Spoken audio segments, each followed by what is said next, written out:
Bonjour! Alors pour bien comprendre la méditation orgasmique, il est très important de savoir la différence entre l'orgasme et l'orgaste.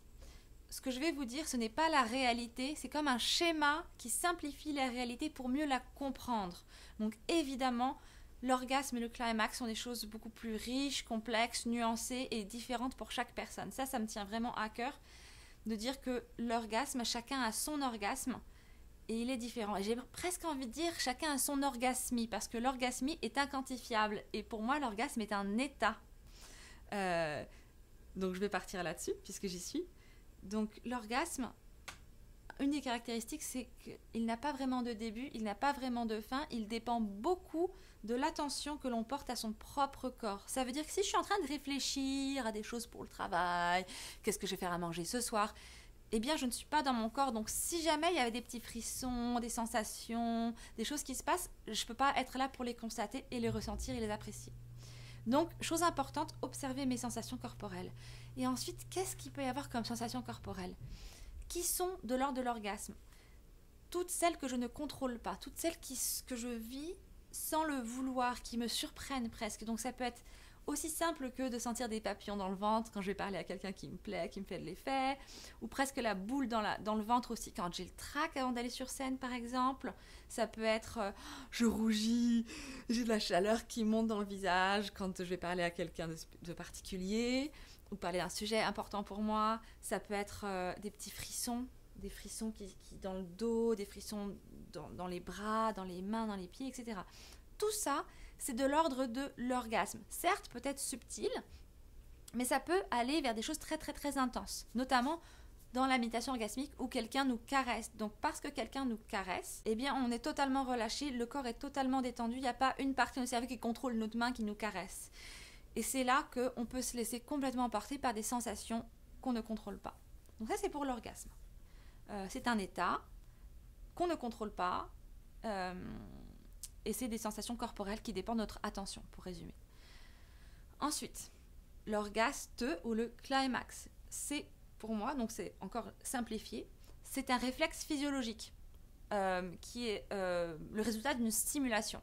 Donc ça veut dire stimulation, augmentation de l'excitation, et puis au bout d'un moment, l'intensité est tellement forte qu'on ne sait plus le contrôler, on ne sait plus rester avec, ça nous dépasse. Et donc il y a ce dépassement qui fait l'éjaculation chez les hommes et chez les femmes, toute une série de choses, notamment des contractions musculaires au niveau du vagin, du plancher pelvien. Et donc le climax, il est souvent au niveau génital, il est localisé et c'est comme s'il y a beaucoup d'intensité à un endroit du corps et pouf, ça se vide et c'est fini. Donc les désavantages du climax, ou avantages aussi, c'est que c'est une fin. Alors que l'orgasme, on peut avoir des pics de sensations et puis des moments avec différents types de sensations qu'on peut dire vers le bas, mais ça peut revenir à tout moment. Alors que le climax, il y a un point de non-retour et après il y a une période de rétractation. Évidemment, les deux peuvent se mélanger et évidemment, il peut y avoir des climax qui sont extraordinaires à vivre et je vous les souhaite et je les souhaite à tous. Sauf qu'aujourd'hui, dans la société dans laquelle on vit, il y a beaucoup d'attention qui est portée au climax. Or, c'est comme si on allait à un concert de musique symphonique et qu'on ne portait l'attention qu'à la fin, au moment du final. Au moment où il y a le padababa et les cymbales. Et c'est comme si on avait loupé tout le reste. Donc les deux sont bien et les deux sont chouettes, mais c'est comme si on est sourd pendant tout le concert et qu'on n'entend que la fin.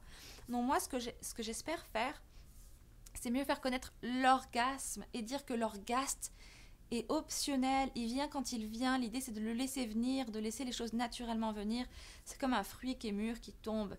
C'est pas agréable de se forcer à avoir un climax ou de forcer l'autre à avoir un climax. Donc il y a tellement d'hommes qui me disent je veux la faire jouir, comment je fais, etc. Et moi je leur dis la meilleure chose à faire, c'est de ne lui mettre aucune pression pour avoir son orgasme, son climax.